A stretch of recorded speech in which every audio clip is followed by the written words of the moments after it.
Hi folks, you're with Tassus today at your Pushback channel. Thank you for joining this live stream chat, and in this chat I'd like to talk about the bringing in to the West of third world immigrants, whether legal or not, and just how quickly some of these manifestly unqualified people are given jobs and where those jobs are located.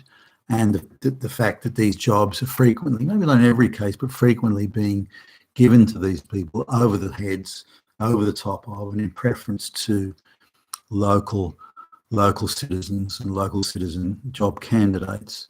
So clearly there's quota systems, and whether it be gender and race quota and this sort of thing, clearly they're in play. Technically that's illegal, but it's widespread and it's happening. And it's not unusual now to go into really any workplace, or most workplaces in Australia, to see somewhere between a quarter and three-quarters of the employees are recent immigrants from third world countries, so brown and black.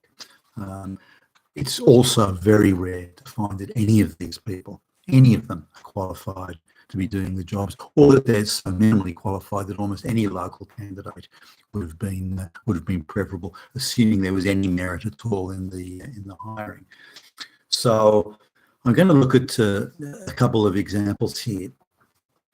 Here's a lady from the subcontinent, and was hired as a director of procurement and purchasing for an organisation that relies 100% on government contracts. So this is a pattern that I'll come back to shortly, but so they rely on government contracts. They don't have to be very good. The contracts are decided.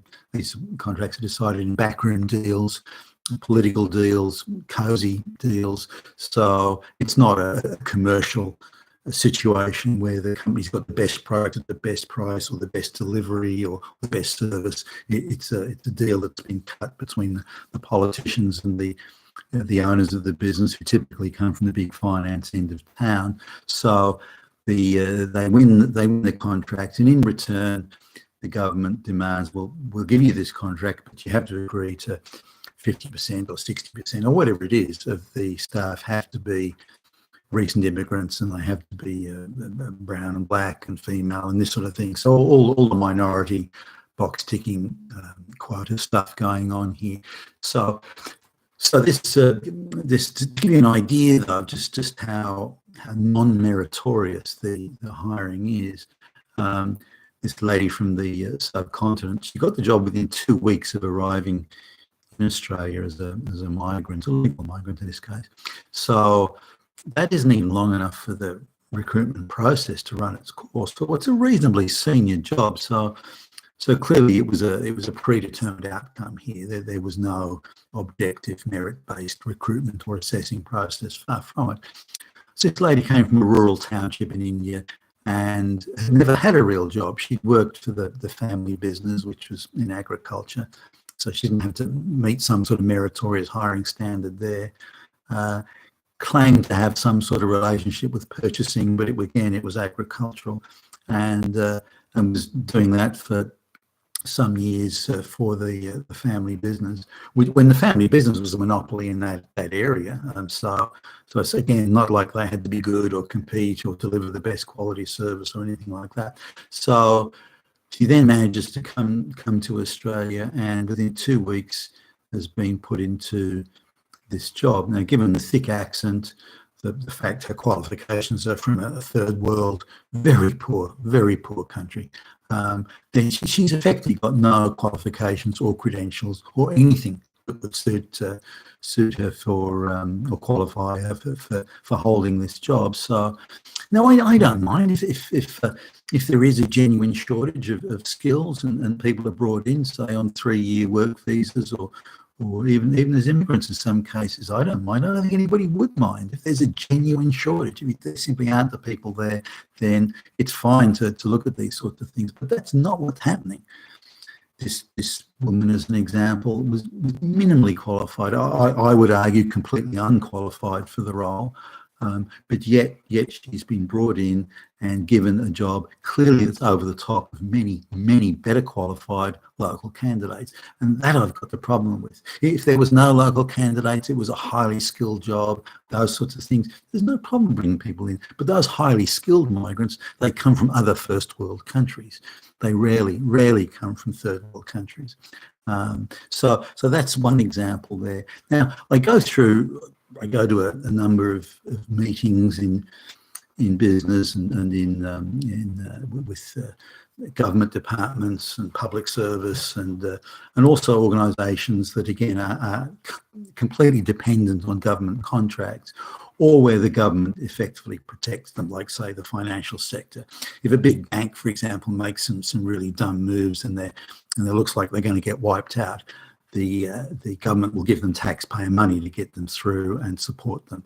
And also that goes the same for some of the big organisations where the General Motors type of thing, where they're also very reliant on various government contracts, government help, and also government protection that allows them to have minimal competition or meet minimal competition or have cartel pricing and that sort of thing.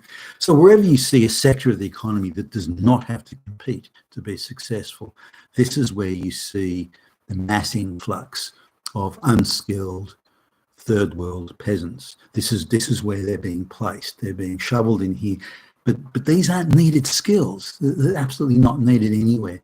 These are peasants without any, or even if they're not, even if they're middle class Indians, for example, they don't have the qualifications, the skills, the expertise in a first world economy, and they don't have to. In India, they haven't had to compete to be the best, to be good. So they are being brought into the West and given jobs over the top of the local population who are skilled to do these jobs. So they're being displaced. Because of that. And I go into some organisations where, as I say, over 2/3 of or over 3/4 of the people are recent migrants, and I can't think of any off the top of my head that I could cite were clearly and obviously skilled and qualified to be doing the job. I'm most of the time sitting down talking to people who are so unskilled, it's embarrassing, and this is a widespread phenomenon. So let's just look at this. Wherever you see areas of the economy that don't have to meet any have to be the best. They don't have to meet a competitive standard of excellence or anything like that. That's where you see where these migrants are being placed. It's clearly an organised arrangement, a centrally organised arrangement, where these people are being given and placed in jobs that they're not qualified to do, but only in the areas where the businesses do not have to compete in the marketplace. So this is again a backhander attack on merit, because when an organisation does have to compete to deliver the best product at the best price, at the best service and all that sort of thing, then they do have to be the best, or certainly they have to have enough people that can help them get to that stage of competitive excellence. But there are so many dispensations being given out now by Western governments. So we'll make sure you don't have to compete, provided you hire all these black and brown people when we bring them in and give them jobs, and give them jobs over the top of the local population. So this is changing the entire dynamic of the workforce, an attack on merit in both ways. The least qualified people are being given the jobs, and organisations that otherwise would have to compete to be the best and deliver their goods and services, they don't have to compete anymore, as long as they do the social engineering bidding of the government in bringing in these masses of unqualified third world immigrants. As long as they deliver that and hand over those jobs, then they're being given these exclusive contracts. Now, it's only the 2 or 3 guys, people at the top, that are making the money out of this. The rest of us are all suffering. We have lower standards of living because we're paying more and there's more wastage than there needs to be. Efficient businesses waste the least. These are inefficient businesses that are just being given contracts.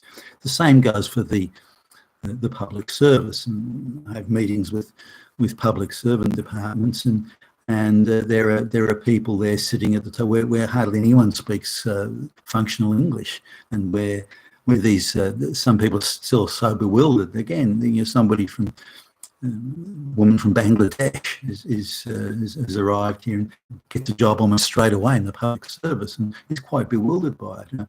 She's in her early 30s, and the first job she's ever had, and yet here she is, wide-eyed, thinking, well, why up so quickly? I must be pretty good. A Hollywood scenario, find it like a Hollywood scenario where I've been discovered as a star or something like that. So this is quite widespread. Now, coming back to the point, if there are needed skills by the economy, I don't think anyone would have a problem with people being widespread. Now, coming back to the point, if there are needed skills by the economy, I don't think anyone would have a problem with people being brought in to do that. But those high-skilled immigrants, with rare exception, they're only going to come from other first world countries.